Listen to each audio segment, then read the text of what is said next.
ভাইয়ারা সবার কি অবস্থা? আমি তোমাদের সিফাত ভাই। আজকে আমরা ক্লিয়ার করব চ্যাপ্টার 13 ফিজিক্স চ্যাপ্টার 13 এর ওয়ান শর্ট থিওরি ক্লাস। ঠিক আছে, আমরা পাশে এই বইয়ের সব স্ক্রিনশটগুলো রেখে দিছি। আমরা এই পাশের বইয়ের স্ক্রিনশটগুলো দেখেই হচ্ছে কোনগুলো ইম্পর্টেন্ট, কোনগুলো পড়তে হবে আর কতটুকু পড়তে হবে সেগুলো জানবো। আর যতটুকুই পড়ি সলিড পড়বো। ঠিক আছে, তাহলে চলো শুরু করি। ফার্স্ট অফ অল হচ্ছে প্রথম প্যারার মধ্যে দেখো তো আমাদের কোন কোন জায়গাটা আছে আমাদের। The number of revolving electrons around the nucleus is equal to the number of protons in it. এগুলো পড়া লাগবে না, এগুলো তোমরা পারবা।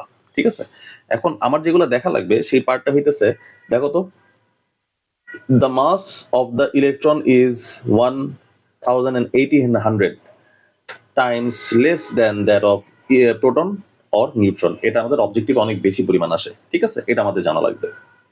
তারপর কি জানা লাগবে, এখানে প্রোটন ইজ পজিটিভলি চার্জড জানা লাগবে না, রিপালশন ফোর্স হ্যানতেন কাপঝাপ কিছুই নেই, জানা লাগবে না। তারপর with the increase of number of protons to keep the nucleus stable the number of neutrons also increases, এগুলো জানা লাগবে না। আচ্ছা, এই লাইনটা দেখো তো, এই লাইনটা বুঝি কিনা, এই লাইনটা কি মিন করছে? With the increase of number of protons to keep this nucleus stable, the number of neutrons also increases. স্বাভাবিক, তাই না? আমার আইসোটোপ যদি না হয়, শুধুমাত্র আইসোটোপের বেলায় এটা কিন্তু প্রযোজ্য না। যেমন কি, যেমন দেখো তো ভাই, 12 6 কার্বন, 13 6 কার্বন, আবার এইখানটায় 14 6 কার্বন। এখানে কিন্তু আমাদের প্রোটন নাম্বার সেম আছে, কিন্তু আমাদের নিউট্রন গুলো বাড়তেছে। এই তিনটাই কিন্তু তিনটার আইসোটোপ হিসাবে কাজ করতে পারে, কিন্তু এখানে শুধুমাত্র একটা এলিমেন্ট নিয়ে কথা বলছে। তাই যদি আমি অবজেক্টিভের মধ্যে এটা দিই ফর দ্য আইসোটোপ, খালি উপরে লিখে দিলাম ফর দি আইসোটোপ, তাহলে কিন্তু এইটা আমাদের প্রযোজ্য হবে না, কারণ আইসোটোপের বেলায় কিন্তু আমাদের প্রোটন নাম্বারটা ফিক্স থাকে, নট নেসেসারি ইনক্রিজড হয়। বুঝতে পারছি? আচ্ছা, তাহলে এটা ক্লিয়ার করলাম আমরা। তাহলে এইটুক শেষ। কোনটার মানে কি সেটা আমি বুঝাই দিলাম। তারপর হচ্ছে when the exceeds but when the proton number exceeds 82 number proton number যদি হয়ে যায় তখন আনস্টেবিলিটি শো করে সে। This unstable nuclei try to become stable by emitting kind of radiation. We call this process radioactivity. তার মানে what is রেডিওঅ্যাক্টিভিটি, এটা হচ্ছে খুব ইম্পর্টেন্ট, সেটাই আমি ডেফিনিশন আকারে এখানে লিখে রাখছি তোমাদের। তাহলে ডেফিনিশন আকারে আমি কি লিখে রাখছি? Some elements have unstable atomic nuclei that release energy. তোমরা এখানে চাইলে বলতে পারো অ্যাটমিক নং অ্যাপ্রক্স মোর দেন 82, এটা চাইলে বলতেও পারো। বুঝতে পারছি? Release energy spontaneously, this process is called radioactivity. তার মানে হোয়াট ইজ রেডিওঅ্যাক্টিভিটি, এটা এ নাম্বারে আসার জন্য 7 স্টার, খুব ইম্পর্টেন্ট, আসবেই এরকম এক টাইপের কোশ্চেন। ঠিক আছে, তাহলে আমরা এটুকু মুছে দিলাম। তারপর এটুক শেষ আমাদের। It is not the fact, but when the proton number exceeds 82 to 82, only then the nucleus becomes radioactive. Any nucleus of the other atoms may be radioactive too. মানে not necessarily 82 এর উপরেই উঠতে হবে তারপর আমার রেডিওঅ্যাক্টিভিটি শো করবে, এটা necessary না। এখানে এটা আমাদের আসবে না, দরকারও নাই, জাস্ট রিডিং পড়তেছি, রিডিং পড়ার মতো। This types of elements with different elements stable, দরকার নেই নিউক্লিয়াস আর 6 proton and there is 3 isotopes there. আচ্ছা, এইটা খুব important. We can say that the element carbon in which nucleus there are 6 protons and 3 isotopes. এটা খুব important, যেটা আমি তোমাদের কিছুক্ষণ আগেই দেখালাম। ঠিক আছে, আচ্ছা চলো নিচে যাই, দেখি কি কি আছে। আমাদের কার্বনের 3টা আইসোটোপস আছে এখানে। হ্যাঁ, কার্বনের 3টা আইসোটোপস কোনগুলা? Carbon 12, carbon 13, carbon 14। সবগুলার কিন্তু প্রোটন নাম্বার 6, সেই কারণেই তার আইসোটোপস বলতে পারতেছি। আইসোটোপস মানে কি? আইসো মানে ইকুয়াল, টোপস মানে প্রোটন নাম্বার। বুঝতে পারছি? প্রোটন নাম্বার ইকুয়াল প্রোটন নং, এটা হচ্ছে আমাদের আইসোটোপস বলে। তার মানে এই তিনটাই হচ্ছে তিনটার আইসোটোপস, তার মানে এটাও ইম্পর্টেন্ট, স্টার দিয়ে রাখলাম। বুঝতে পারছি? তারপরে এখন আমাদের হেনরি বেকেরেল ভাই আসতেছে। হেনরি বেকেরেল ভাই এসে আমাদের কি বলবে ভাই দেখো। First of all, in 1986, Henry Becquerel discovered the existence of radioactive rays from uranium for the first time. এটা খুবই ইম্পর্টেন্ট একটা লাইন, এটা পরীক্ষায় আসতে পারে। বুঝতে পারছি? Later on, Ernest Rutherford, Curie, Marie Curie, and other scientists discovered radioactivity of the other elements. এটা কিন্তু 1 2 3 অপশন দিয়ে আসতে পারে। To invent radio activity with scientist contribute the most, তাই বলে তিনজনের নাম দিয়ে দিবে, আনসার কিন্তু তিনটেই হবে। বুঝতে পারছি? তারপর দেখো, since the radioactivity is not influenced by the external pressure, heat and electric and magnetic field cannot be controlled, it is accepted as a nuclear phenomenon. এটা হচ্ছে প্রপার্টি, এটা হচ্ছে বাইরের থেকে এক্সট্রা কোনো প্রেশার, কোনো হিট, কোনো electric magnetic field এর উপর কোনো প্রভাব ফেলাইতে পারবে না, ইনফ্লুয়েন্স ঘটাইতে পারবে না। ঠিক আছে? Due to radioactivity, radioactive rays emerge and this changes the structure of the nucleus and turn into the different element. This is also observed. দরকার নেই, এটুক একদমই দরকার নেই, আমি যেটুক মার্ক করে রাখছি হাইলাইটার দিয়ে সেটুকু করলেই এনাফ, আমাদের অবজেক্টিভও ক্লিয়ার হয়ে যাবে। বুঝতে পারছি? তাহলে তারপরের পার্টটা চলো আমরা দেখে আসি, তারপরের পার্টটা আমাদের কি লিখছে। আচ্ছা, তারপরের পার্টটা আমাদের কি, বেটা particle. A beta particle is actually an electron. আচ্ছা ভাই, আলফা পার্টিকেল পড়াইলেন না? আলফা পার্টিকেল থেকে আমি একটা তোমাদের চার্ট উঠাই দিব, ওই চার্টটাই আলটিমেটলি পড়লে হয়ে যাবে। আলফা পার্টিকেল খুব একটা মানে আহামরি লেভেলের কঠিন না, ঠিক আছে? আলফা বিটা গামা এই তিনটার থেকে আমি একটা চার্ট উঠাই দিব, তাইলেই বুঝতে পারবো যে ভাই আলফা বিটা গামা ক্লিয়ার। বাকি বইয়ের থেকে যেগুলো আছে সেগুলো হচ্ছে আমি তোমাদের ক্লিয়ার করে দিতে পারবো, মানে অবজেক্টিভের জন্য, সাবজেক্টিভের জন্য, এ বি যাই বলো না কেন। ঠিক আছে, চলো দেখি। Alpha beta particle is actually an electron. ঠিক আছে, ইলেকট্রনের যে মাস সেটাই হচ্ছে আলফা বিটা পার্টিকেলের মাস। আমাদের এইখানটায় প্রোটন অ্যান্ড ইলেকট্রন, আচ্ছা, that is a chargeless neutron is converted into positively charge proton and a negatively charge electron. মানে কোনো চার্জ নেই কিন্তু, এই দেখো N0 লেখা, তার মানে কি এটা কোনো চার্জ নেই।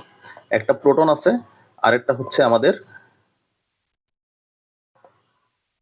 ইলেকট্রন আছে, এই দুইটা মিলেই কিন্তু আমাদের হইতেছে কি একটা নিউট্রন, আর এটাকে আমরা বলবো অ্যান্টি নিউট্রন, কিছুক্ষণ পরে তোমরা দেখবা।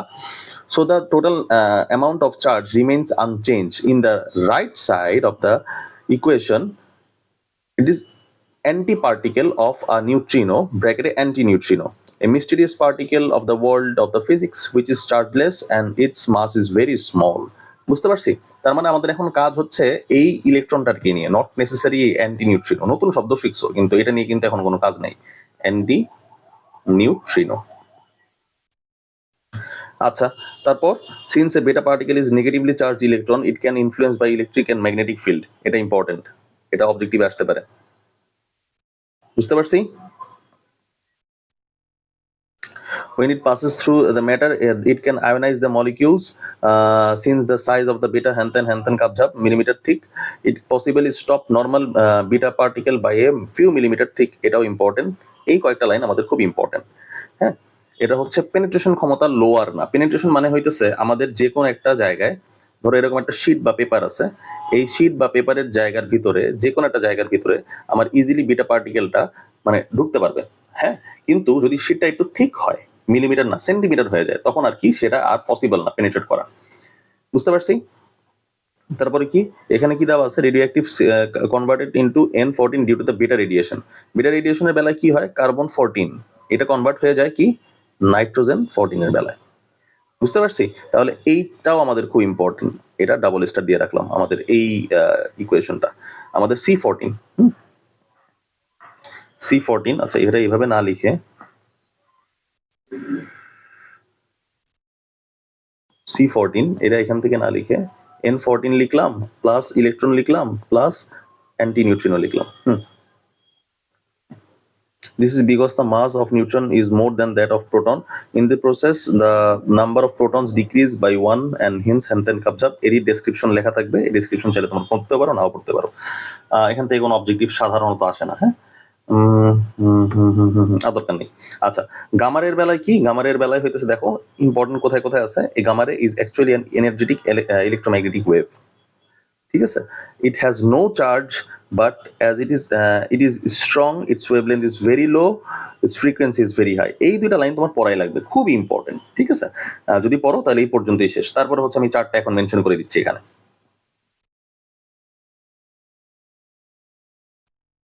আচ্ছা, এটা নাই করে ফেললাম। এখন দেখো তো আমাদের আলফা পার্টিকেল বিটা পার্টিকেলের সম্বন্ধে যেগুলো ইম্পর্টেন্ট সেগুলো আমরা লিখে রাখছি। পজিটিভলি চার্জড, আমাদের পজিটিভ চার্জ হচ্ছে +2 মেড অফ 2 প্রোটনস এন্ড 2 নিউট্রনস। ভাই এটার মানে কি দেখো তো, এই যে এটা হচ্ছে আলফা পার্টিকেলস। লো পেনিট্রেশন, পেনিট্রেশন মানে কি, লো পেনিট্রেশন মানে হইতেছে can enter into something hardly. Something hardly না, হার্ডলি বললে ওটা ডিফারেন্ট হয়ে যায়, বেয়ারলি বলি, ঠিক আছে। আচ্ছা, তারপরে হচ্ছে বিটা পার্টিকেলস কোনটা? Negatively charged -1 high speed electrons, moderate penetration, stopped by aluminium foil. এটা খুব ইম্পর্টেন্ট, 3 স্টার, ঠিক আছে, বিটা পার্টিকেলস। আচ্ছা, তারপরে gamma rays, no charge, high energy, energy electromagnetic waves, high frequency আছে, high penetration, requires lead and concrete shielding. বুঝতে পারছি? এটাই হচ্ছে আমার আলফা, বিটা, গামা এর ডিফারেন্স। যদি করতে চাও তাহলে এর মধ্যেই তুমি পাবা ডিফারেন্সটা। আচ্ছা, এরপর আমরা আলফা পার্টিকেলের কিছু পার্ট বাদ দিছি। আলফা পার্টিকেল থেকে চলো কিছু দাগায় আসি আমাদের পার্টগুলা। আমাদের শুধুমাত্র তুমি এখানে পড়বা particle is actually helium nucleus, একটা গেল। A helium nucleus contains 2 protons and 2 neutrons, so it is charged particle, so its path motion at the হ্যান কাপঝাপ আর কিছু দরকার নাই এখানে, ইউজিং এ শীট। আচ্ছা, এখান থেকে এটা আসে আমাদের অনেক বেশি পরিমাণ আসে। It loses its energy by ionising air molecule atoms and travels approximately 6 centimetre air before stopping. তার মানে 6 সেন্টিমিটার এয়ার ট্রাভেল করতে পারে। বুঝতে পারছি? তারপরে খুব ইম্পর্টেন্ট একটা আমাদের চিত্র, এই দেখো এই পার্টটা, এটা তুমি একবার দেখলেই হয়ে যাবে। এখানে ইম্পর্টেন্ট ইনফরমেশন কোনগুলা? আমাদের ইম্পর্টেন্ট ইনফরমেশন হচ্ছে এইগুলা, ঠিক আছে। একটা হচ্ছে 3.3 থেকে 5 মিলিমিটার অ্যালুমিনিয়াম ভেদ করতে পারে, আর একটা হচ্ছে লেড শিট ভেদ করতে পারে 3 থেকে 5 সেন্টিমিটার যদি থাকে তার থিকনেস। হ্যাঁ, আচ্ছা ভাই, এটা কি আসবে না? এটা কি ইম্পর্টেন্ট না? এটা তোমরা অবজেক্টিভ দেখো তো ভাই, এই দেখো ইউরেনিয়াম, এটা খুব ইজি, এগুলো আসলে পড়ার দরকার নাই, আমি সেই জন্য এটা দেখাইতেছি না। আমি তারপরে একটা সলভ করে যাই। 238, একটু কমাই দিই, 238, এটা হচ্ছে টিএইচ, আমাদের আসবে হচ্ছে 234, আর প্লাস হিলিয়াম প্লাস প্লাস 4 আছে। এখন দেখো তো এই দুইটা যোগ করলে, আমাদের 238 মিলে না, আমাদের জাস্ট এইটাই লিখছে। পরীক্ষার মধ্যে ও কি করবে, এটার গিভেন দেওয়া থাকবে, এটাও গিভেন দেওয়া থাকবে, এইটার মধ্যে ড্যাশ দেওয়া থাকবে। এখানে এ বি সি ডি করে থোরিয়াম দিবে, তোমার বেরিয়াম দিবে, ক্রিপ্টন দিবে, সামথিং সামথিং দিবে। তুমি খালি চেক করবা যে এইটা আর এইটার সামেশন আমার এইটা হয় কিনা। যদি যেটার এটা হবে সেটাই হচ্ছে অ্যান্সার। বুঝতে পারছি? সেজন্য আমি হচ্ছে এটা দাগাচ্ছি না, আপাতত এটা মুছে ফেললাম। এখন এটা তোমাদের এখন দেখছো, আশা করি আর তোমরা কমন সেন্সে অন্তত আটকাবা না। তারপর চলো দেখি, গামারে পড়লাম half life. What is half life? আর চিন্তা করো তো, মানে হাফ লাইফটার কথা শুনে তুমি কি বুঝতেছো? ধরো 100 বছর লাগবে, 100 ইয়ার্স লাগবে একটা এলিমেন্টের আমার ডিকে হইতে, ক্ষয় হইতে। বুঝতে পারছি? আফটার 50 ইয়ার্স আমরা বলতে পারি না সেটা হাফ লাইফে পৌঁছায় গেছে, সেই এলিমেন্টটা হাফ লাইফে পৌঁছায় গেছে। হ্যাঁ, সেটা বলতেই পারি, স্বাভাবিক, ঠিক আছে। এই যে আমাদের একটা এলিমেন্টের যে ডিকে হওয়ার পসিবিলিটি তো না, একটা এলিমেন্টের ডিকে যে হচ্ছে after for a span of fixed time, যদি ফিক্সড টাইমের কিছুদিন পর আমাদের ডিকে যে হচ্ছে সেটা যদি হয়, তাহলে আমাদের এই যে আমাদের 100 ইয়ার্স ডিকে বছর ছিল, তার হাফ আমরা 50 ইয়ার্স করে ফেলছি। এটাই হচ্ছে সেই এলিমেন্টের হচ্ছে আমাদের হাফ লাইফ, আর কিচ্ছু না। তাহলে চলো হাফ লাইফ এখানে দেখি আমরা কি কি আছে এখানে। আর একটু থিন করে দিই। It is not possible to say the exact moment when a definite radioactive nucleus will emit radioactive rays. Physics can only predict the probability of its radiation. ঠিক আছে, আমাদের এক্সাক্ট বলতে পারবো না যে ভাই 100 ইয়ার্স পরেই হচ্ছে ডিকেটা কমপ্লিট হবে। আমরা বলতে পারবো এটা 101 ইয়ার্স হইতে পারে, 2 ইয়ার্স হইতে পারে, 3 ইয়ার্স হইতে পারে, কারণ এটা হচ্ছে ক্যালকুলেশন, থিওরিটিক্যাল পারপাজে এটা হচ্ছে একটা প্রবাবিলিটি সেট করে। আচ্ছা, so the concept of half-life is used to determine the amount of radioactivity, the time in which half of the nucleus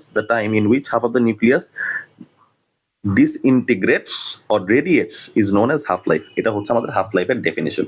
Therefore, the more the radioactivity of an element, the less its half-life. এটা আমাদের important line, আমাদের definition আমরা শিখে আসছি এখানটায়। বুঝতে পারছি? half-life, stable nucleus having no radioactivity can be considered into infinity. আচ্ছা, এটা ইম্পর্টেন্ট লাইন, এটাও আসতে পারে অবজেক্টিভ। এই 3 লাইনটাই তোমরা ভালো মতো রিডিং দিয়ে রেখো। radioactivity of a nucleus phenomenon, হ্যান ত্যান কাপঝাপ বহুত কিছু লিখছে, এখানে দরকার নাই। আমরা একটা কোশ্চেন দেখে আসি, বইয়ের যে কোশ্চেনটা দেওয়া আছে এখানে। The half life of a radioactive element is 1 kg is 100 years. What will be the mass after 200 years? আচ্ছা, এটা হচ্ছে মাস কখনো তোমাদের চেঞ্জ হবে না ডিরেক্টলি, ঠিক আছে, রেডিও অ্যাক্টিভিটির কারণে তোমাদের মাস কখনো চেঞ্জ হবে না, তাই তো লেখা আছে এখানটায়, তাই না? আচ্ছা, একটু ট্রিকি কোশ্চেন দিছে, only 3/4 of the nuclei of the radio active element will emit radio active particles in 200 years. মানে আমরা এখানে বলতে পারবো না 100 ইয়ার্সে ছিল আমাদের 1 কেজি, 200 ইয়ার্স পর আমাদের সেটা কত হয়ে গেছে, 200 ইয়ার্স পর আমরা সেটা বলতে পারবো না, সেটা হাফ কেজি হয়ে গেছে, কারণ মাস কোনো চেঞ্জ হয় না, চেঞ্জ হয় হচ্ছে রেডিওঅ্যাক্টিভ টাইমিংটা। ঠিক আছে, আচ্ছা এটাও ক্লিয়ার হয়ে গেল, তাইলে আর কোনো এখানে মনে হয় না সমস্যা আছে।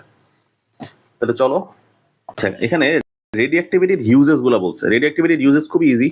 ফার্স্ট অফ অল আইসোটোপস এর ইউজেস গুলো লিখে দিবা, আর কিচ্ছু না। C14 দিয়ে হচ্ছে ফসিলস এর এইজ তোমার ডিটেক্ট করা যায় ইজিলি। ঠিক আছে, এরকম কিছু টাইপ আছে, দেখি আমাদের এগুলো মার্ক করে দিই। there is huge amount of and then definite animal dies no more C4 can be, thus knowing the amount of C4 age, thus knowing the amount of C4 would have normally present initially by calculating the amount of which is decayed age can be determined accurately। ঠিক আছে, সোজা কথা, fossils এর age নির্ণয় করা যায় এই C14 এর থ্রুতে। তুমি ইজিলি বুঝতে পারবা পৃথিবীর what is the age of the earth, বুঝতে পারছি। আচ্ছা, কশনস আবার রেডিওঅ্যাক্টিভিটি, ভাই রেডিওঅ্যাক্টিভিটির কশন আর বলে তোমার লাভ নাই, তুমি হচ্ছে এটার জন্য একটা মুভি আছে, সেই মুভিটা আমি তোমাদের সাজেস্ট করতেছি, চেরনোবিল। ঠিক আছে, এটা হচ্ছে তিনটা এপিসোডের একটা মুভি। তোমরা টাইম করে, এখনো টাইম আছে এসএসসি পরীক্ষার আগে, তো কি হয়েছে, তোমাদের এই টাইম করে তোমরা 3টা এপিসোডের এই মুভিটা দেখে নিও। ঠিক আছে, এখানে দেখায় যে চেরনোবিলে একটা দুর্ঘটনা হয়, সেটা হচ্ছে পারমাণবিক দুর্ঘটনা। নিউক্লাই যে ইটা আছে হ্যাজার্ড, সেটা ছড়ায় পড়ে যখন, তখন থেকে আজ পর্যন্ত সেখানে কেউ ভালো মতো বাস করতে পারে নাই। ইনফ্যাক্ট সেখানে যারা গেছিল সেফটি পারপাজে, তারাও হইতেছে হাইস্ট তোমার 2 থেকে 4 সপ্তাহের মধ্যে মারা গেছে। ঠিক আছে, এই ঘটনাটা ডিপেন্ড অন যেই হ্যাজার্ডটা হয়েছিল রাশিয়াতে, সেই হ্যাজার্ডাস মোমেন্টটাকে নিয়ে হইতেছে এই পুরো ঘটনাটা সাজাইছে। তারপরে হচ্ছে হিরোশিমা নাগাসাকিতে, এই হিরোশিমা নাগাসাকি কত বছর আগে চলে গেছে, প্রায় 80 বছর আগে হয়ে গেছে তোমার ঘটনাটা। তারপরও এখন দেখবা যে ওইখানে পোলিও রোগে আক্রান্ত বা ডিফারেন্ট রোগে আক্রান্ত হচ্ছে জাস্ট ফর রেডিওঅ্যাক্টিভ পারপাস। ঠিক আছে, তাহলে এটা আমাদের মনে হয় আর কোনো ঝামেলা হবে না, আমরা তাহলে এটা ক্লিয়ার করে ফেললাম। আচ্ছা, এখন আমরা শুরু করব হচ্ছে সেমিকন্ডাক্টর টপিকটা। ঠিক আছে, সেমিকন্ডাক্টর আমাদের ফার্স্ট ডেফিনেশন কি, a material that partially conducts electricity unlike metals, good conductors আর and insulators just like bad conductors is known as semiconductor. সোজা কথা, আমার যে কন্ডাক্টর গুলো আছে আর ইনসুলেটর গুলো আছে, সেই কন্ডাক্টর আর ইনসুলেটরের মাঝখানে যে কাজ করতে পারতেছে সেই হচ্ছে আমাদের কি, সেমিকন্ডাক্টর। এটা হচ্ছে আমাদের ডেফিনেশন কিন্তু আসে, যেমন হচ্ছে আমাদের এক্সাম্পল হচ্ছে গ্রুপ 14 এর যে এলিমেন্ট গুলো আছে, পিরিয়ডিক টেবিলের গ্রুপ 14 এর যে এলিমেন্টস গুলো আছে, সাধারণত সেগুলোকে কনসিডার করা হয়। ঠিক আছে, সিলিকন আছে, জার্মেনিয়াম আছে, এগুলাকে কনসিডার করা হয়। টাইপস অফ সেমিকন্ডাক্টরস, এটা হচ্ছে এটা তোমাদের নাই, টাইপস অফ সেমিকন্ডাক্টরস ইন্ট্রিনসিক আর হচ্ছে এক্সট্রিনসিক। হ্যাঁ, এটা তোমাদের নাই, পড়াও লাগবে না। চলো এখন দেখে আসি আমরা বইয়ের থেকে কোনগুলো ইম্পর্টেন্ট সেমিকন্ডাক্টরে। সেমিকন্ডাক্টরে হচ্ছে shells in one sense they are fulfilled দরকার নাই। Silicon is the most used semiconductor among the semiconductors. The number of electrons is দরকার নাই, but when they observe silicon crystal we found surprisingly that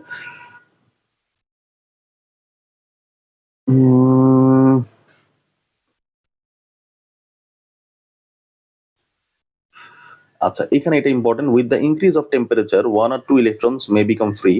There are free electrons in conductors, so the semiconductors may act as conductors to some extent.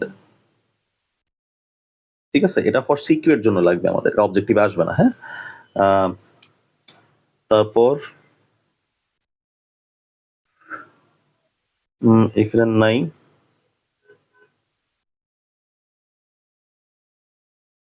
The semiconductors made by mixing atoms having 5 electrons in outermost shell like phosphorus are called n-type semiconductors. এটা most আসবেই, most important part. হ্যাঁ, এটা 5 star, এটা অবজেক্টিভের জন্য আসবে। Which one is known as n-type semiconductors? ঠিক আছে, যারা হচ্ছে 5 electrons in the outermost shell. Now get ready to hear something more interesting. এত ইন্টারেস্টিং পার্ট আমার না, এটা আমি বুঝতেই পারতেছি, প্যারা নিয়ে পড়তেছি এটা। If we add the atoms, electrons, boron in their outermost shells to silicon, what will happen? Certainly.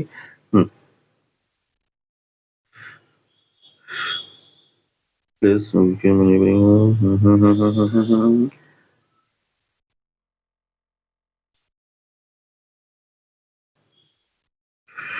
আচ্ছা, যদি আমরা সিলিকনের সাথে যদি বোরন মিক্স করি তাহলে কি হবে? এটা সামেশন হইতেছে এখানে কি বলছে ওরা, empty place with the lack of electron is moving and then it seems like one type of particle and its change of positive it is called hole. আচ্ছা, একটা হোল ক্রিয়েট হবে এখানে, বুঝতে পারছি? এই হোলটাই তোমার পরবর্তীতে ফ্রি ইলেকট্রন মুভ করতে হেল্প করবে, বুঝা গেছে? That is, this semiconductor also almost acts as a conductor. Positively charged holes conduct electricity through it. When a semiconductor becomes a conductor by adding atoms having free electrons in their outer shell, it's called n-type semiconductor. এটা important for objective.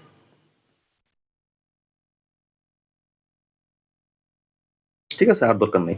তার মানে আমার যদি লাস্টের শেলে 5 electron থাকে, mixing আপের পর যদি 5 ইলেকট্রন থাকে, তাহলে আমরা সেটাকে কি বলবো? সেটা হচ্ছে আউটারমোস্ট ফসফরাস, সেটাকে আমরা বলবো এন টাইপ সেমিকন্ডাক্টর। আর লাস্টের শেলে যদি আমাদের কতটা থাকে, লাস্টে যদি আমাদের 3টা ইলেকট্রন থাকে, তাহলে সেটাকে আমরা কি বলবো? P type semiconductor. বুঝতে পারছি? By adding atoms having free electrons. বুঝা গেছে? এই দুইটা পার্ট খুব ইম্পর্টেন্ট আমাদের এই পার্টের জন্য। তাহলে এই পার্ট যদি আমাদের ক্রিয়েট হয়ে যায়, তাহলে আমাদের সিলিকন কেমনে কাজ করতেছে সেটা মোটামুটি বোঝা শেষ। তাহলে আমরা এটা মুছে ফেলি। পার্টটা হচ্ছে আমরা ভ্যাকুয়াম টিউব দিয়ে শুরু করবো, ঠিক আছে? ডেভেলপমেন্ট অফ ইলেকট্রনিক্স এর ফার্স্ট পার্ট হচ্ছে আমাদের ভ্যাকুয়াম টিউব। আমাদের ফার্স্টে আমাদের জানা লাগবে হোয়াট ইজ এডিসন ইফেক্ট। হ্যাঁ, সেজন্য আমাদের এইটুক পড়লেই এনাফ, আর কিচ্ছু লাগবে না। The process is known as the Edison effect. ঠিক আছে? আলেকজান্ডার ফ্লেমিং আরেকজন। John Fleming first created the vacuum tube with 2 electrodes. এটাও জানা লাগবে। Which work as rectifier. হ্যাঁ, রেকটিফায়ারের কাজ কি? ফার্স্ট অফ অল এখানে রেকটিফায়ার নিয়ে কাজ করছে সে, তাই না? এখানে রেকটিফায়ার নিয়ে কাজ করছে, আমি লিখে রাখি একটু, তাহলে বুঝতে পারবা। রেকটিফায়ারের কাজ কি? Alternating current to direct current. ঠিক আছে, আর কিচ্ছু না, ডিরেক্ট কারেন্ট।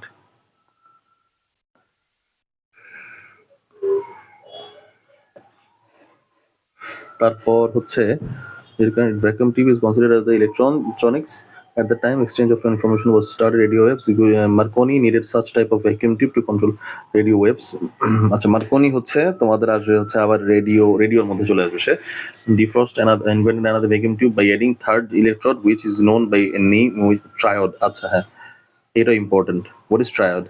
হ্যাঁ, flow of electricity worked as amplifier. তারপরে আরেকটা ইম্পর্টেন্ট লাইন হচ্ছে আমার ট্রায়োডের কাজ কি? আমার অ্যাম্পলিফায়ার হিসেবে কাজ করবে। এইগুলোর বাইরে কিছুই পড়া লাগবে না, অ্যাম্পলিফায়ার হিসেবে কাজ করবে। ঠিক আছে? আর টেকিং প্লেস টেলিগ্রাফ দরকার নেই, মোর্স কোডের থ্রুতে পাঠানো হয়। মোর্স কোড আর অনেক মজার জিনিস, তোমরা কিন্তু এটা ইম্পর্টেন্ট না, আমি দেখাচ্ছি না। ট্রানজিস্টারের কাজ কি? Was invented by Bell laboratory and for this invention John Bardeen Walter অ্যান্থান নোবেল প্রাইজ। আচ্ছা, এটা ইম্পর্টেন্ট না, ঠিক আছে? কে নোবেল প্রাইজ পাইছে, ট্রানজিস্টার কবে আবিষ্কার হয়েছে, এটা খুব একটা বেশি আসে না। হ্যাঁ, তারপর analogue and digital electronics. Analogue আর ডিজিটাল ইলেকট্রনিক্স এর মধ্যে আমাদের কি কি পার্ট আছে? আমাদের শুধুমাত্র জানা লাগবে অ্যানালগ সিগন্যালটা কোনটা আর ডিজিটাল সিগন্যালটা দেখতে কেমন। রেকটিফায়ারের থ্রুতে যদি আমাদের অ্যানালগটা আনো, তাহলে আমাদের জিনিসটা এরকম দেখতে হবে। ফার্স্টে যদি থাকো এরকম ধরো, হ্যাঁ, ঠিক আছে, এরকম ধরো। রেকটিফায়ারের থ্রুতে দিলে সে কি করবে? সে হইতেছে এই পার্টটা ক্রিয়েট করে ফেলবে, এইটুক নাই করে ফেলবে, নেগেটিভ পার্টটা সে নাই করে দিবে। সে হচ্ছে ইউনিডিরেকশনাল একটা সাইড ক্রিয়েট করবে। বুঝতে পারছি? শুধুমাত্র আমাদের এই গ্রাফটা খুবই ইম্পর্টেন্ট, সুপার ইম্পর্টেন্ট। আমাদের 1 নাম্বার হচ্ছে অ্যানালগ, 2 নাম্বার হচ্ছে ডিজিটাল সিগন্যালস। আচ্ছা, তারপর চলো একটু মুছে ফেলি। পার্ট হচ্ছে আমাদের ট্রানজিস্টর শেষ হয়ে গেল ভাই। Integrated circuit by IC. Although discussion on integrated circuit was started in 1952, integrated circuit was started to be made in the 6th decade. দরকার নাই। Wafer, not only a transistor but also creating a diode, resistor and capacitor on a wafer, complete a circuit. This circuit is named integrated circuit. Acha, what is integrated circuit? Not only a transistor, a diode, resistor and capacitor on a wafer, a complete circuit was started to be made. This is known as integrated circuit, IC. বুঝতে পারছি? আমরা একটু depth কমাই নি, এই পর্যন্ত হচ্ছে আইসির definition. And the first name was large scale integration LSI, and then it is called VLSI. এটা VLSI খুব important. হ্যাঁ, the circuits were made into the ready-made package so that they could have circuit কি দরকার নেই আর, ঠিক আছে। তার মানে আমাদের রেজিস্টর, ক্যাপাসিটর, ডায়োড, ট্রানজিস্টর মিলে যেটা তৈরি হইতেছে সেটাই হচ্ছে আমাদের আইসি। আর হচ্ছে তারপর এলএসআই নাম ছিল, ভিএলএসআই নাম হয়েছে। মডার্ন কমিউনিকেশনে ভিএলএসআই ইম্পর্টেন্ট। এই পর্যন্ত পড়লেই এনাফ, ঠিক আছে। আচ্ছা, electronics on future, analogue and digital এটা পড়ে ফেলছি আমরা। তার মানে আমাদের এইটুক আমরা চাইলেই মাইনাস করতে পারি, দরকার নেই আর। আচ্ছা, তারপর কি আসলো, স্ট্রোক। হ্যাঁ, এখন আমরা আসি ডায়োডের বেলায়, ঠিক আছে। ডায়োডটা আমরা খুব মনোযোগ দিয়ে পড়বো যে ভাই ডায়োডটা খুব ইম্পর্টেন্ট, এখানে অবজেক্টিভ সাবজেক্টিভ দুইটাই থাকতে পারে। 13.06, it is shown that a p-type semiconductor is connected with an n-type semiconductor and the battery is connected in such way that its positive terminal is connected with the n-type। দেখো তো এই positive সাইডটা, আরে এত বড় কেন আসতেছে দাগ, একটু কমাই ফেলাই। হ্যাঁ, এই পজিটিভ সাইডটা আমাদের এন টাইপের সাথে অ্যাটাচড, আর এই নেগেটিভ সাইডটা, এটা পজিটিভ এটা নেগেটিভ সাইডটা আমাদের পি টাইপের সাথে অ্যাটাচড, ঠিক আছে। এইটুক পর্যন্ত আমাদের এটাই বলছে। We have known that the N type semiconductors have electrons to conduct electricity. N টাইপের মধ্যে আমাদের semiconductors have electrons to conduct electricity. আমি নোট করে রাখতেছি একদম তোমাদের বোঝার সুবিধার জন্য। টু কন্ডাক্ট ইলেকট্রিসিটি, ইলেকট্রিসিটি গেল। 2 number, we have known that n-type semiconductors have electrons to conduct electricity so that the positive terminal of the battery cell will pull these electrons quickly towards itself। মানে আমাদের এই positive পার্টটা আমাদের ইলেকট্রনকে টান দিয়ে নিয়ে নিবে, ঠিক আছে। টান দিয়ে নিয়ে নেওয়া যাওয়ার পর এইখান দিয়ে আমাদের ইলেকট্রনটা ফ্লো করবে। So there will be no electrons to conduct electricity in that n-type semiconductor. This will become an insulator। তার মানে আমাদের এখানে কোনো ইলেকট্রনের মুভ হইতেছে না, কিন্তু শুধুমাত্র একটা পোর্শন ইলেকট্রনের মুভ হইতেছে। তার মানে সে তখন যদি n-type পজিটিভের সাথে অ্যাটাচ থাকে তাহলে সেটা হবে ইনসুলেটর হিসেবে কাজ করবে, ইনসুলেটর হিসেবে কাজ করবে। বুঝতে পারছি? তার মানে কই গেল, ইনসুলেটর হিসেবে কাজ করলো, এই পর্যন্ত শেষ আমাদের। হ্যাঁ, in the same way electrons will come to the P type semiconductor from negative terminal of the battery, all the holes will be filled up electrons, so within a very short time there will be no holes remaining to conduct electricity. That is, this p-type semiconductor will also become an insulator. So this is an np semiconductor is connected to the battery, there will be no current flow through it। তার মানে পুরোটা আমাদের যদি summation করি, ঠিক আছে, আমরা হচ্ছে p এর সাথে আমরা দিব কানেকশন দিব হচ্ছে নেগেটিভের, n এর সাথে আমরা কানেকশন দিব হচ্ছে পজিটিভের। দেওয়ার পর আমরা এখন কি করব, আমাদের পজিটিভ পার্টটা হচ্ছে ইলেকট্রনটা টেনে নিয়ে যাবে। ইলেকট্রনটা টেনে নিয়ে যাওয়ার পর আমাদের পি টাইপের মধ্যে হোল আছে আর এন টাইপের মধ্যে ইলেকট্রন আছে। এটা হোল, এটা ইলেকট্রন। আমাদের দরকার হচ্ছে এই ইলেকট্রনটা এই হোল দিয়ে পাস করা, কিন্তু সেটা হচ্ছে না। সেটা না হয়ে পজিটিভ সাইডের সাথে আমাদের যেই ইলেকট্রনটা আছে সেই ইলেকট্রনের ফ্লোটা দিচ্ছে। সোজা কথা, আমাদের ইলেকট্রনটা পাস করে চলে যাচ্ছে কোথায়, আমাদের ইলেকট্রনটা পাস করে চলে যাচ্ছে হচ্ছে আমাদের এইখানটায়, ঠিক আছে। যদি ফুল সার্কিটটা ফিল আপ হইতো তাহলে আমাদের ইলেকট্রিসিটি পাস করতো, কিন্তু আমাদের ফুল সার্কিটটা কিন্তু ফিল আপ হচ্ছে না, যার কারণে আমাদের শুধুমাত্র ব্যাটারির অ্যাটাচমেন্টের কারণেই সেটা পুরো এনপি ট্রানজিস্টরটা আমার এখন কি হচ্ছে, আমাদের ইনসুলেটর হিসেবে কাজ করতেছে। বুঝতে পারছি, আশা করি বুঝতে পারছি। আচ্ছা, এখন দেখি আমরা ব্যাটারির সাইডটা উল্টাই দিব। দেখো তো এখানে কি সাইড দেওয়া আছে, এখানে দেওয়া আছে হচ্ছে নেগেটিভ সাইডটা আমাদের অ্যাটাচড আছে নিউট্রনের এন টাইপের সাথে, আর পজিটিভ সাইডটা আমাদের অ্যাটাচড আছে পি টাইপের সাথে। তাহলে এখন দেখি তো আমাদের এক্সপ্লেনেশনটা কি দাঁড়ায়।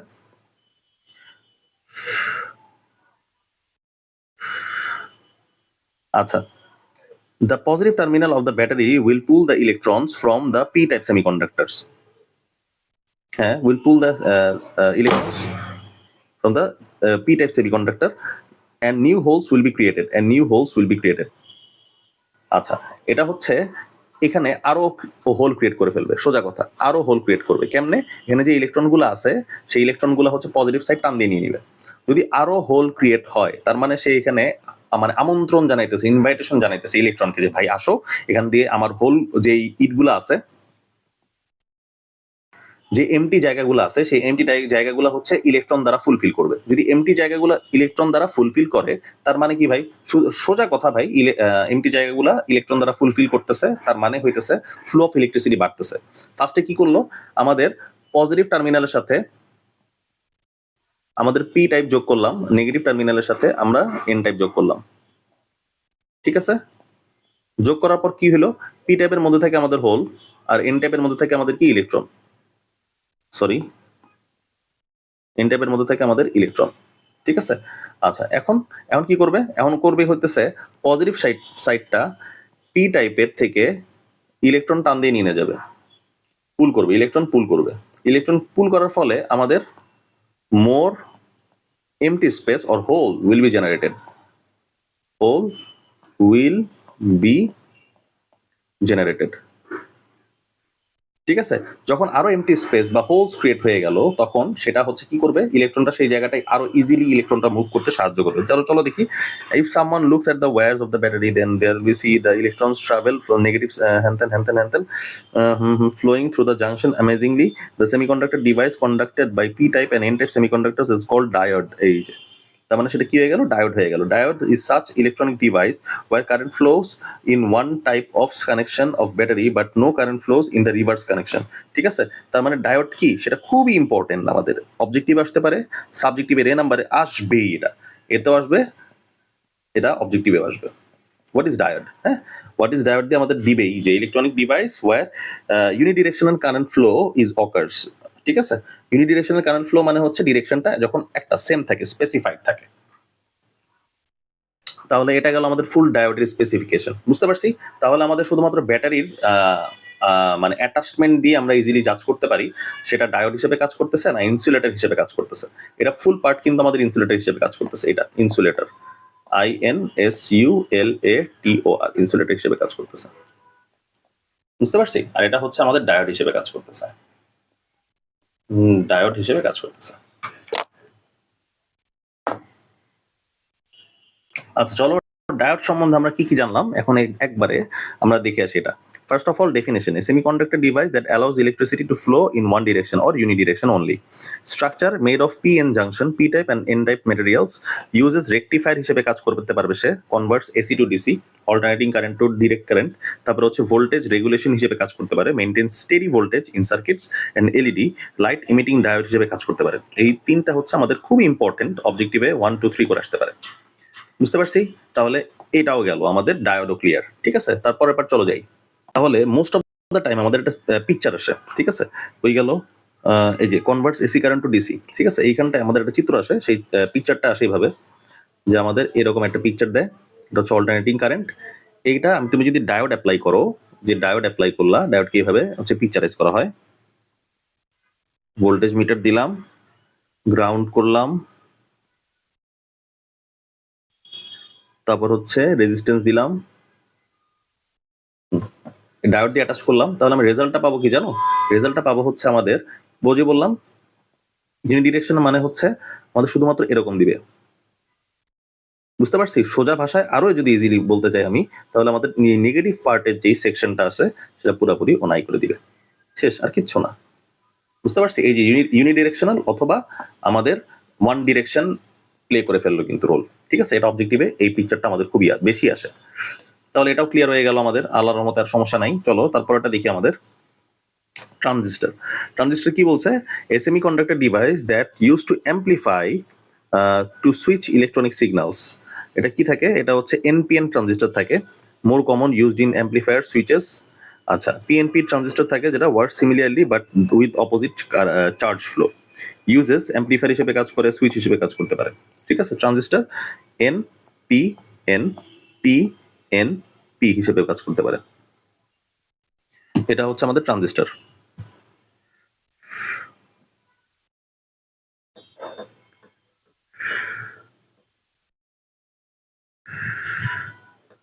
আচ্ছা চলো তারপর আমরা দেখি, এখানে হচ্ছে এন পি এন থাকে, তাই না? এন পি এনকে আমি এভাবে লিখতে পারি, বক্স করে দিলাম, বক্স করে দিলাম, বক্স করে দিলাম। হ্যাঁ, এটা হচ্ছে কালেক্টর হিসেবে থাকে, ফার্স্টেরটা হচ্ছে কালেক্টর হিসেবে থাকবে, তারপরে হচ্ছে বেজ হিসেবে থাকবে তার মাঝখানেরটা। ঠিক আছে, আর এটা হচ্ছে এমিটর হিসেবে থাকবে, এমিটার।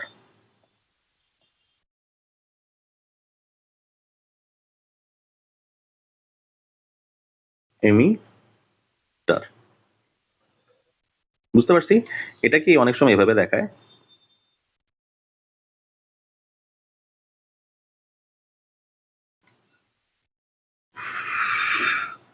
সরি, এটাকে অনেক সময় এইভাবে দেখায়, ঠিক আছে? এটা হচ্ছে বেস, এটা হচ্ছে সি, এটা হচ্ছে এমিটার।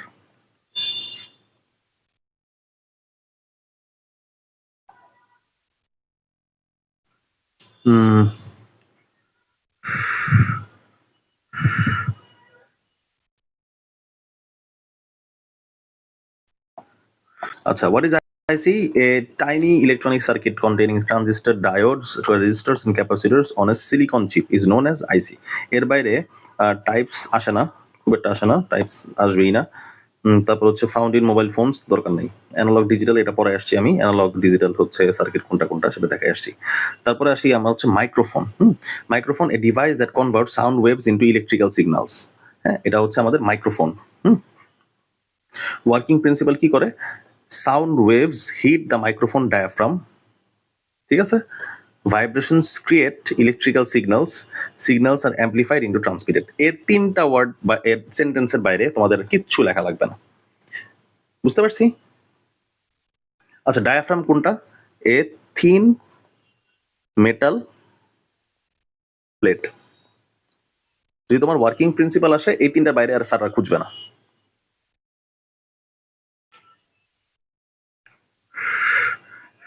বুঝতে পারছি? ফার্স্ট অফ অল আমাদের সাউন্ড জেনারেট করলাম এখানে, সাউন্ড জেনারেট করার পর সেটা ওয়েভ আকারে যাবে,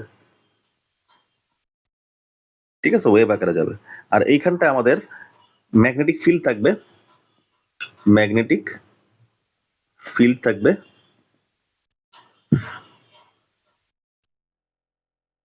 সেই ম্যাগনেটিক ফিল্ডের কাজ কি? সেই ম্যাগনেটিক ফিল্ডের কাজ হইতেছে এই সাউন্ড ওয়েভটাকে অ্যাম্পলিফাই করা। অ্যাম্পলিফাই মানে কি বুঝতে পারছি? অ্যাম্পলিফাই মানে হচ্ছে এক্সটেন্ড করা, বাংলায় বলে বর্ধিত করা, মানে যা আছে, ঠিক আছে? ধরো আমি এখানে কথা বললাম আমি এখানে কথা বললাম এই টোনে, ঠিক আছে? এরকম টোনে কথা বলতেছি, কিন্তু অ্যাম্পলিফাই হওয়ার পর সেটা এই টোনে হয়ে যাবে, বুঝতে পারছি? মানে হচ্ছে অনেক লার্জার দেন দ্য সাউন্ড হয়ে যাবে। অ্যাম্পলিফাই মানে বুঝতে পারছি, অ্যাম্পলিফাই হয়ে যাওয়ার পর সেটা হচ্ছে পরবর্তীতে যারা অডিয়েন্স আসবে তারা শুনবে। আর কিচ্ছু না, এই পার্টটা যদি তোমরা বুঝতে পারো মাইক্রোফোন সম্বন্ধে যা যা দরকার সব ক্লিয়ার। চাইলে তোমরা এই ডায়াগ্রামটা আঁকেও ফেলতে পারো, এটা কোনো সমস্যা নেই, ঠিক আছে? আচ্ছা, তারপর আমরা চলো দেখি স্পিকার। স্পিকার নিয়ে কি কি আছে ভাই দেখো তো আমাদের। আচ্ছা, speaker does the opposite work of microphone. Opposite work of microphone, microphone, বুঝতে পারছি? এইখানটায় কি বলবে? Electrical signals turn into sound waves. আগেরটা কি ছিল? উল্টাটা ছিল। ওয়ার্কিং প্রিন্সিপাল কি ভাই? ওয়ার্কিং প্রিন্সিপাল আরো easy. Electrical signals flow into speaker coil, ঠিক আছে? ইলেকট্রিক্যাল এখন আগে যাইতেছিল সাউন্ড ওয়েভ, এখন যাবে ইলেকট্রিক্যাল সিগন্যাল স্পিকার কয়েলে যাবে। স্পিকার কয়েল দিলাম, এখানে আমার ইলেকট্রিক্যাল সিগন্যাল গুলো যাবে, ইলেকট্রিক্যাল সিগন্যাল যাচ্ছে। The coil creates magnetic field causing vibration, vibration create হবে এখানে, ভাইব্রেশন।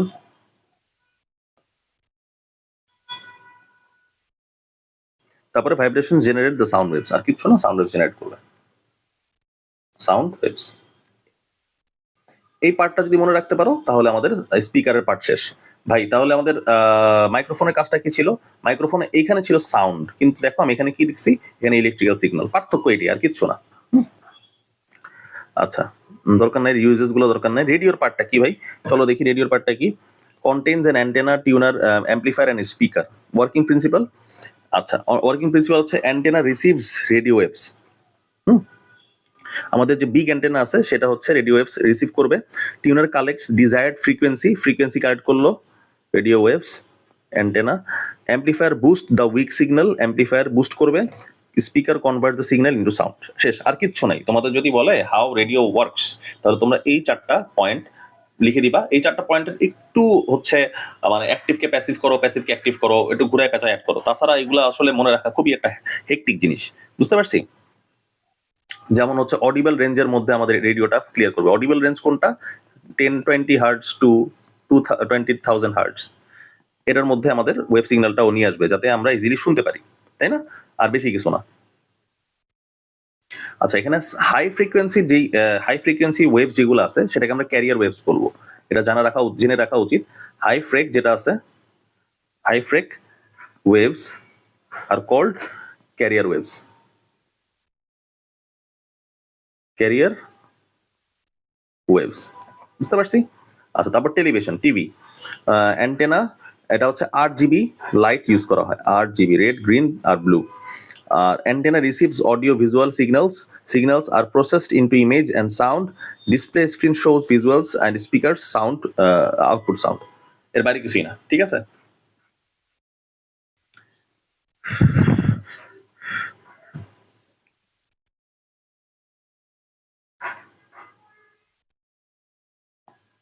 আচ্ছা, এখানে 25 স্টিল পিকচার শো হয় পার সেকেন্ডে, যেটাকে আমরা মনে করব হচ্ছে একটা মোশন পিকচার, ঠিক আছে? পার সেকেন্ডে, প্রতি সেকেন্ডে, মানে 1 সেকেন্ডের মধ্যে যদি 25 পিকচার রেগুলার রোটেট হতে থাকে 1 সেকেন্ডের মধ্যে, তাহলে তুমি সেটাকে আর মানে পিকচার হিসেবে ট্রিট করবা না, তুমি সেটাকে দেখবা হচ্ছে ভিডিও আকারে, বুঝতে পারছি? আচ্ছা, তারপর হচ্ছে 8 GB সেখানে একটা টিউব থাকে, সেই টিউবের থ্রুতে আমরা হচ্ছে ডিফারেন্ট কালারটা আমাদের হচ্ছে প্রডিউস করতে পারে টিভি, ঠিক আছে? কালার টিভি যেগুলো। তারপরে হচ্ছে ওয়েভস কট বাই অ্যান্টেনা। এখন অ্যান্টেনা মানে কি, আমাদের যে টিভির অ্যান্টেনাটা আছে সেই অ্যান্টেনা হচ্ছে ক্যারিয়ার ওয়েভ, যেগুলো হচ্ছে হায়ার ফ্রিকোয়েন্সির ওয়েভ, সেগুলো হচ্ছে ক্যাচ করার পর সেগুলা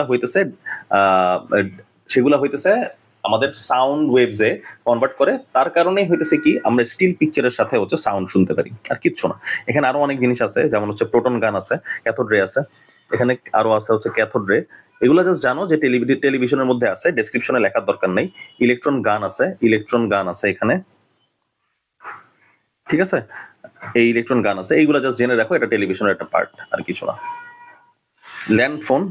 ল্যান্ডফোন আরো ইজি, 3টা পার্ট পরে নিবা, 3টা পার্ট আরো easy.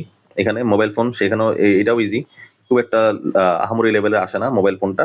Fax machine scans the document, converts into an electric signal convert করে, transmit the signal via phone lines, receiving fax machine prints the document. আর কিচ্ছু না, 3টা লাইন, বুঝতে পারছি? এই 3টা লাইন লিখলেই মোর দেন এনাফ হয়ে যাবে। তারপরে তুমি বুঝতে পারবা যে আচ্ছা ভাই এমনি কাজ করতেছে। ইন্টারনেট কেমনে কাজ করতেছে ভাই? Data is converted into digital signals travel through the fibre optic কেন এটা করা হয়, আমরা সেটা ফিজিক্স চ্যাপ্টার 8 এর মধ্যে পড়ছি। ফাইবার অপটিক কেন ইউজ করা হয়? জানি ডিস্টরশন না হয়, নয়েজ যাতে না থাকে, নয়েজ ক্যান্সেলেশন। তারপর আরেকটা হচ্ছে আমাদের proper quality of data transmission যাতে হয়, data transmission occurs.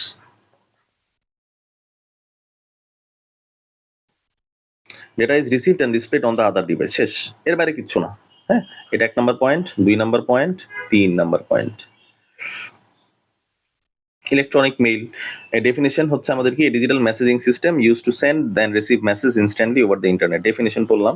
How it works, compose the message on email platform, message through mail server, recipient receive message. আচ্ছা, এর বাইরে আর কিছু দরকার নেই, ঠিক আছে? খুবই বেসিক জিনিস, ইমেল লাগবে না আমাদের। মেইন ইম্পর্টেন্ট হইতেছে তোমাদের স্পিকার। আমি বলি এখানে কি কি আসবে তোমাদের। একটা হচ্ছে ইন্টারনেট, ভালো মতো দেখবা, দরকার পড়লে আবার পড়বা। এটা হচ্ছে 2 স্টার। টিভি, এটা হচ্ছে 5 স্টার। মাইক্রোফোন খুব ভালো মতো পড়াইছি, এটা 5 স্টার। স্পিকার, এটা হচ্ছে 2 স্টার, এটা অবজেক্টিভের জন্য আসে, যেহেতু মাইক্রোফোনের অপোজিট তাই। হ্যাঁ, ফ্যাক্স মেশিন আসে না, মোবাইল ফোন আসে না, তোমার ল্যান্ড ফোন আসে না, টেলিভিশন আসে, তারপরে হচ্ছে রেডিও, হ্যাঁ রেডিও আসে, তারপরে হচ্ছে রেডিও দেখবা, রেডিও হচ্ছে 5 স্টার। এইগুলোর বাইরে আর এখান থেকে তোমাদের ডেসক্রিপটিভ আর কোনো কোশ্চেন আসবে না, বুঝতে পারছি?